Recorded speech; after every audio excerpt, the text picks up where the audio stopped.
সবাইকে স্বাগত দীপ্ত সংবাদের সাথে রয়েছে দোলা ডলরেস। চরম অনিশ্চয়তার মুহূর্ত পার করছে দেশের ক্রিকেট। বিপিএলের ঢাকা পর্বের আগে বাংলাদেশ ক্রিকেট বোর্ড বিসিবির পরিচালক এম নাজমুল ইসলামের পদত্যাগের দাবিতে অনড় ক্রিকেটাররা। এতে দুপুর 1টায় চট্টগ্রাম নোয়াখালীর ম্যাচ থাকলেও হোটেল থেকে বের হয়নি কোনো দল। ফলে মিরপুরের হোম অফ ক্রিকেটে নির্দিষ্ট সময় শুরু হয়নি দিনের প্রথম ম্যাচ। যাকে ঘিরে এই পরিস্থিতি, সেই নাজমুল ইসলামকে 48 ঘন্টার মধ্যে কারণ দর্শানোর নোটিশ দিয়েছে বিসিবি, যেখানে নাজমুল ইসলামকে তার বিতর্কিত মন্তব্যের ব্যাখ্যা দিতে বলা হয়েছে। সেই অনুযায়ী পরবর্তী পদক্ষেপ নেবে ক্রিকেট বোর্ড। পুনর্নির্ধারণ করে নির্বাচন কমিশনের জারি করা গেজেট অনুযায়ী আগামী 12 ফেব্রুয়ারি পাবনা 1 ও 2 আসনে নির্বাচন করতে বাধা নেই বলে আদেশ দিয়েছে আপিল বিভাগ। অর্থাৎ সাথিয়া উপজেলাকে পাবনা 1 আসন এবং সুজানগর ও বেড়া মিলে পাবনা 2 আসন বলে গণ্য হবে। পাবনা 1 আসন থেকে বেড়া উপজেলার 4টি ইউনিয়ন ও পৌরসভা বাদ দিয়ে পাবনা 2 আসনের সঙ্গে জুড়ে দেওয়া সংক্রান্ত নির্বাচন কমিশনের গেজেট অবৈধ ঘোষণার রায় স্থগিত করে সর্বোচ্চ আদালত এই আদেশ দেন। ত্রয়োদশ জাতীয় সংসদ নির্বাচনে রিটার্নিং কর্মকর্তাদের সিদ্ধান্তের বিরুদ্ধে আপিল শুনানির 6ষ্ঠ দিনের কার্যক্রম চলছে নির্বাচন কমিশনে। সকাল 10টা থেকে আগারগাঁও নির্বাচন ভবনে শুনানি শুরু হয়ে চলবে বিকেল 5টা পর্যন্ত। আজও দিনব্যাপী 100টি আপিল শুনানি নিষ্পত্তি হবে।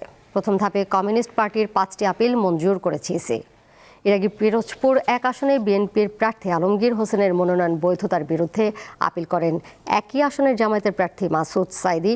আপিল নামঞ্জুর করে আলমগীর হোসেনের প্রার্থিতা বহাল রেখেছে ইসি।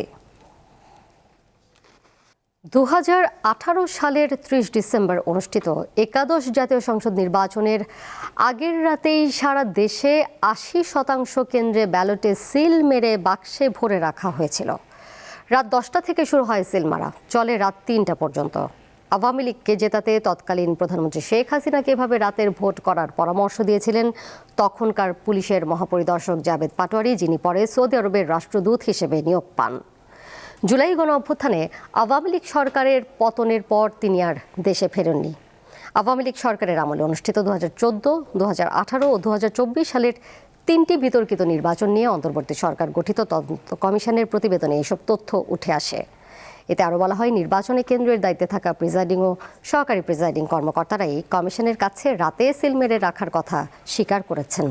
কমিশনের 326 পৃষ্ঠার প্রতিবেদনটি বুধবার প্রকাশ করে প্রধান উপদেষ্টার প্রেস উইং।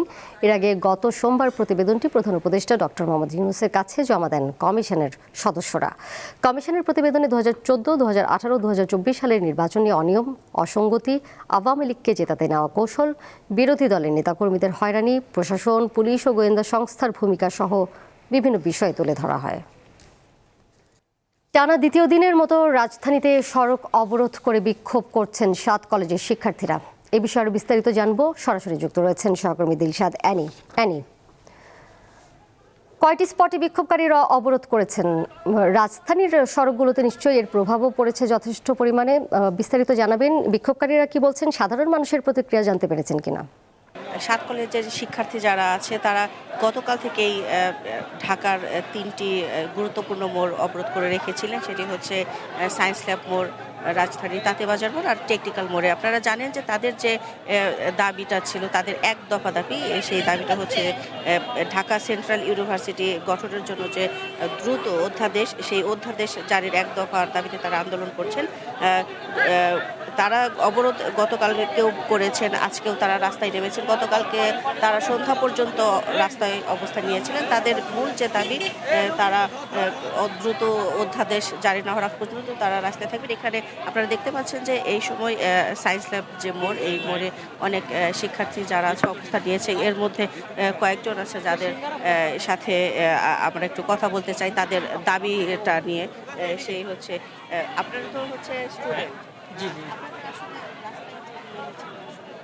আচ্ছা, বিষয়টা হচ্ছে যে আমাদের ধরুন 24-25 সেশনের ঢাকা সেন্ট্রাল ইউনিভার্সিটির 1 তারিখ থেকে ক্লাস শুরু হয়েছে, কিন্তু এখন যে আমাদের যে প্রাণের দাবিটা ছিল, অধ্যাদেশের দাবিটা, প্রশাসন বলছিল যে দ্বিতীয় সপ্তাহের মধ্যে, জানুয়ারি 2য় সপ্তাহের মধ্যে আমাদের অধ্যাদেশ দিবে, কিন্তু এখনো অধ্যাদেশ দেওয়া হয়নি। আপনারা জানেন যে আমরা দীর্ঘ 16 মাস ধরে আমরা আন্দোলন করতেছি।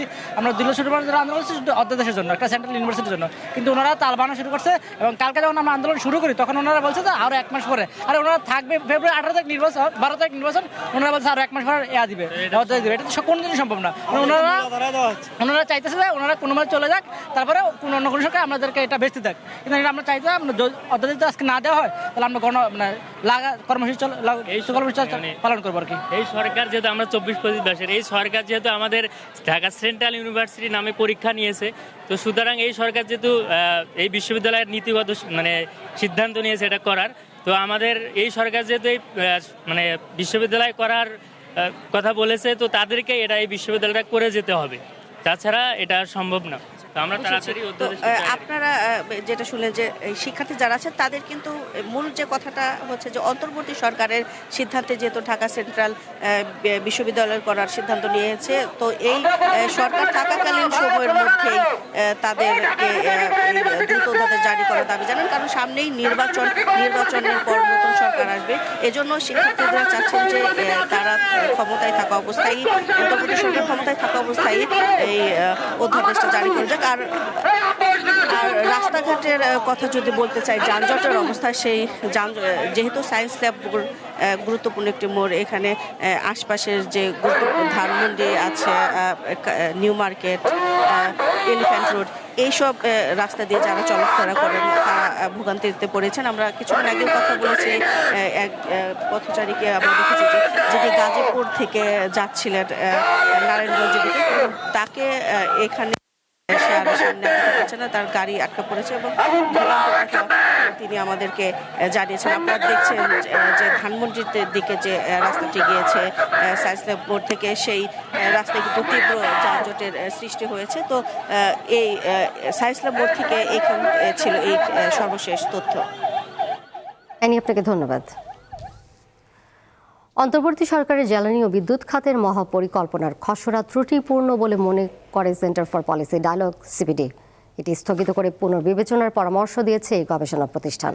বৃহস্পতিবার রাজধানীতে সিপিডি কার্যালয়ে সংবাদ সম্মেলনে এসব কথা বলেন গবেষকরা। তারা জানান, এই খসড়া মহাপরিকল্পনা তৈরির এখনই কোনো প্রয়োজন ছিল না। এই ধরনের পরিকল্পনা 5 বছর অন্তর করা হয়, কিন্তু 2 বছরের মধ্যেই এই ধরনের পরিকল্পনার অর্থ কোনো বিশেষ ক্ষমতা সম্পন্ন দেশকে খুশি করা। এই পরিকল্পনায় বিদ্যুৎ ও জ্বালানির জন্য ভয়ঙ্কর বিপদ অপেক্ষা করছে। এছাড়া নতুন কোনো কয়লা প্ল্যান্ট এবং এলএনজি টার্মিনাল তৈরির কোনো প্রয়োজন নেই বলে মতামত তুলে ধরে সিপিডি।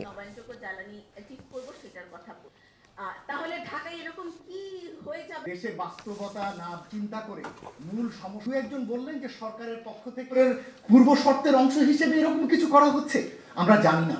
এবং এই মহাপরিকল্পনার পুরোপুরি বাস্তবায়নের দায়িত্ব 1 মাস পরে যে নতুন নির্বাচিত সরকার আসছে তার উপরে পড়বে। তাহলে নির্বাচিত সরকার যদি এসে এটিকে যদি না গ্রহণ করে তাহলে কি দাঁড়ায়? আন্তর্জাতিক প্রসঙ্গ। ইরানের চলমান উত্তেজনার মধ্যে প্রথম মৃত্যুদণ্ডপ্রাপ্ত বিক্ষোভকারী ইরফান সুলতানের ফাঁসি স্থগিত করা হয়েছে। মানবাধিকার সংস্থাগুলোর তথ্য অনুযায়ী বৃহস্পতিবার প্রতিবাদে অংশ নেওয়ার পর গ্রেপ্তার হন ইরফান। তার ফাঁসি বুধবার বাস্তবায়ন হওয়ার কথা ছিল, কিন্তু পরে কারা কর্তৃপক্ষ ফাঁসির সময় স্থগিতের কথা জানায়। মানবাধিকার সংস্থাগুলোর আশঙ্কা, ইরানে ইন্টারনেট বন্ধের কারণে আরও অনেকে একই পরিস্থিতির মুখোমুখি হচ্ছেন। এ থেকে যুক্তরাষ্ট্রের প্রেসিডেন্ট ডোনাল্ড ট্রাম্প দাবি করেছেন, বিক্ষোভকারীদের মৃত্যুদণ্ড দেওয়ার সিদ্ধান্ত থেকে সরে এসেছে ইরান।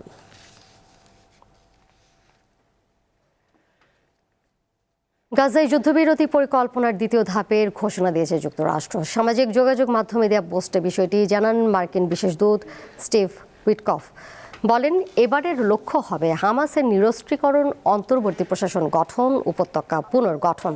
গাজার শাসনভার পরিচালনার জন্য কায়রোতে প্রথম বৈঠকে বসতে যাচ্ছেন বিশেষজ্ঞদের নিয়ে গঠিত কমিটি।